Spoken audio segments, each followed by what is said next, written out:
సంశయనం సంవేషణ triple yes కెళ్ళారు ప్రేక్షకులందరూ కూడా నమస్కారం. సంశయనం ముందుగా మనం చెప్పుకోబోయే ముందు మనము రేపు వచ్చే శ్రీరామనవమి అనుకోండి. శ్రీరామనవమి అసలు ఇంట్లో రాముల వారి చిత్రపటం ఎలాంటిది పెడితే మనకు అన్ని విధాల విజయదాయకంగా ఉంటుంది. రామ అంటేనే విజయం. ఏదైనా సక్సెస్ రాముడి పేరు చెప్తే మనం ఏదైనా విజయం ఆనందం అనమాట. రామ శ్రీరామ అంటే అన్ని విజయాలే.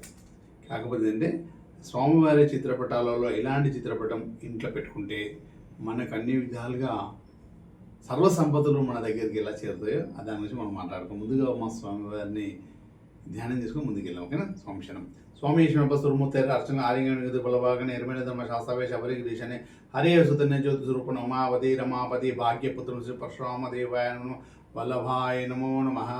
స్వయే నమః.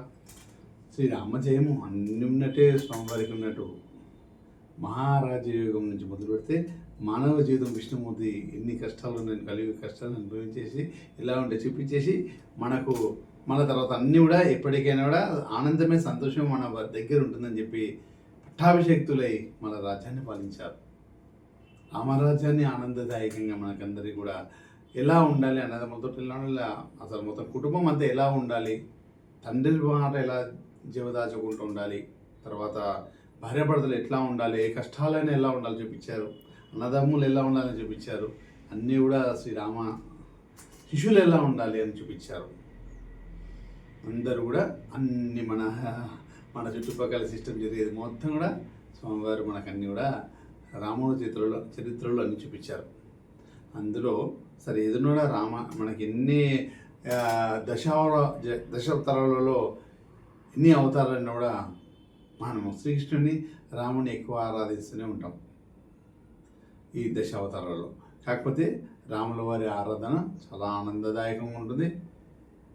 దానికి మించి శ్రీకృష్ణుని ఆరాధన చాలా మించి ఉంటుంది. కాకపోతే ఇంట్లో మనకి ఎన్నో చిత్రపటాలు అవి అన్నీ పెట్టుకుంటాం. దేవత అర్చన దేవత ఆరాధన అన్ని కూడా మన చిత్రపటాలు ఎన్నో పెట్టుకుంటాం. కాకపోతే ప్రతి ఒక్కరు ఇంట్లో ఉండాల్సిన ఒక చిత్రపటం రాముడిది. ఈ విధమైన చిత్రపటం ఉంటే మనకు సర్వసంపదలు మన దగ్గర ఉన్నట్టే. ఎన్ని కష్టాలున్నా అన్నీ కూడా పోగొట్టుకొని స్వామివారు పట్టాభిషక్తులై మళ్ళీ రాజ్యాన్ని పరిపాలించారు. ఆ విధంగా మనకు కూడా ఎన్ని కష్టాలైనా పోయి మనం కూడా రాజుల్లేక మళ్ళీ ఉంటాం అనమాట. అలాంటి చిత్రపటం మన ఇంట్లో ఉంటే ఇంట్లో సర్వసంపదలు అన్నీ కూడా మన దగ్గర ఉంటాయి. ఎలాంటి చిత్రపటం అది? స్వామివారిది. ఈ విధంగా ఉండాలి ప్రతి ఒక్క ఇంట్లో. ఈ విధంగా స్వామివారు పట్టాభిషక్తులై కలశాభిషేకము స్వామివారి కుంభాభిషేకం ఎలా మనం ఈ టెంపుల్స్లో చేస్తామో అదేవిధంగా కలశాభిషేకం స్వామివారికి జరుగుతున్నట్టు అలాంటి ఫోటో మన ఇంట్లో ఉన్నట్లయితే మనకు అన్నీ ఆనందదాయకంగా ఉంటుంది. ఇది అన్ని విజయాలే. మనకు కళ్యాణ విజయము, ఉద్యోగ విజయము, ధన విజయం అన్ని విజయాలుగానే ఉంటుంది. రామం అంటేనే విజయం సాధించుకోవడమే. అందుకే మన ధనధాన్యాలతోటి సర్వ సంపదలతోటి ఇంట్లో ఆనందదాయకంగా కూడా ఇప్పుడు కూడా అన్యోన్యతంగా అన్ని విధాలుగా నిండుగా ఉండే ఇల్లుగా స్వామివారి ఇలాంటి చిత్రపటం మనము పట్టాభిషేక్తులై తర్వాత స్వామివారికి కుంభాభిషేకంగా కలశాభిషేకంగా మన ఆ విధంగా అభిషేకతులే ఉన్న ఈ చిత్రపటాన్ని ఇంట్లో పెట్టుకోవడం వలన సర్వదా విజయదాయకంగా ఉంటుంది.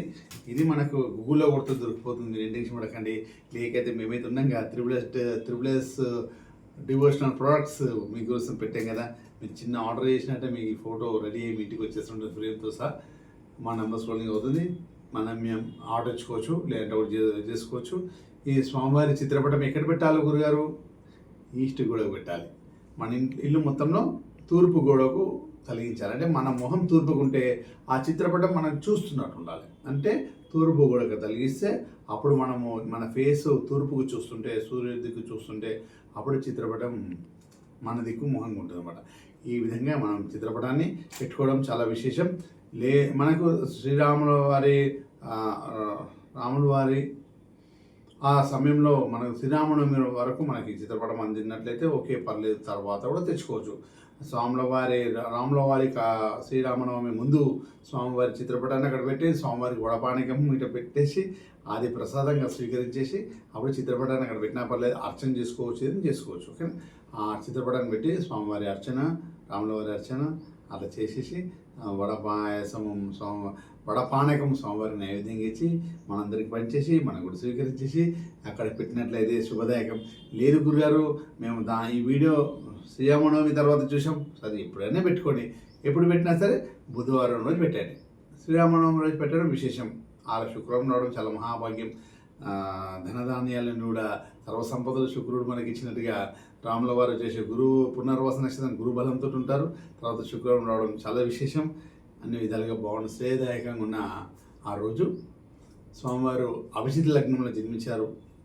నవమి రోజు ఆ జన్మదిన రోజు స్వామివారి పటాన్ని మనం ఇంట్లో పెట్టుకున్నట్లయితే మనం ఇట్లా శ్రీకృష్ణ జన్మాష్టమి, అయ్యప్ప స్వామి జన్మదిన, ఇవన్నీ మనం ఎలా జన్మదినాలు అన్నీ జరుపుకుంటున్నాము. అదేవిధంగా శ్రీరామనవమి రోజు కూడా చైత్రమాసంలో నవమి రోజు స్వామివారి జన్మదినోత్సవం చేసుకుని చాలా విశేషం అనమాట. ఆ రోజు స్వామివారి పటాన్ని మనం దాని ముందు స్వీకరించేసి ఆ రోజు మన పూజా కైంకర్యాలు చేసి ఆ చిత్రపటాన్ని మన తూర్పు గోడకైతే పెట్టినట్టయితే మనకి ఇంట్లో అన్నీ కూడా శ్రేయదాయకంగా అన్ని కూడా సర్వసంపదలు వచ్చేసినట్టే మనమందరం కూడా నిండుగా ఉండాలనే కదా. ఏదో ఒకటి ఏది విశేషమో, ఎలాంటి విశేషమో ఆ విశేషమైన రోజు, ప్రత్యేకమైన రోజులలో ప్రత్యేకమైన వస్తువులు మీ ముందుకు తెస్తున్నాను, ఇవన్నీ వాడండి. మనం ఆనందదాయకంగా సక్సెస్గా ఫుల్గా నిండుగా ఉండాలనే ఆలోచనతో మీ ఎంబడి ఎప్పుడు కూడా త్రిబుల్ డివోషనల్ ప్రొడక్ట్స్, త్రిబుల్ చాలా రెమెడీస్ మీతో ఉంటుంది. అన్నీ కూడా మనం ఏదైనా విజయం సాధించుకోవాలి, ఏదైనా సాధించుకొని ముందుకు వెళ్ళాలి. దానికోసమే మేము ఎందరం ఉన్నాం. మీరు ఇది చేయండి. ఈ స్వామివారి చిత్రపటాన్ని ముందు పెట్టేసుకోండి, మీ ఇంట్లో పెట్టేసుకోండి, మీ ఇంటికి తెప్పించేసుకోండి. హ్యాపీగా మీరందరూ ఆనందదాయకంగా ఉంటారు. మీ అందరూ డబ్బు సంపద యాక్షన్ ఆనందంగా ఉండాలని కోరుకుంటూ నేను మీ శివనాథం తండ్రి స్వామి శరణమయ్యప్ప.